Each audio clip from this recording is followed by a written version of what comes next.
২৬তম বইমেলার শুভ উদ্বোধন হলো ১২ই ডিসেম্বর শুক্রবার।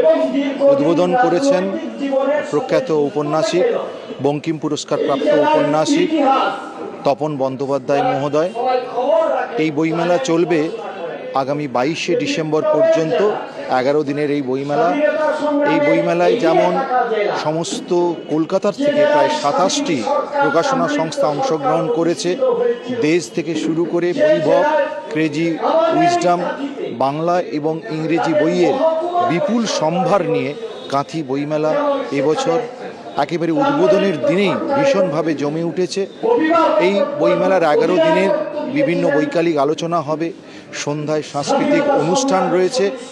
আমরা সকলকে আমন্ত্রণ জানাচ্ছি, আপনারা বইমেলার আগামী 10 দিন আপনাদের উপস্থিতিতে বইমেলা মুখরিত হয়ে উঠুন।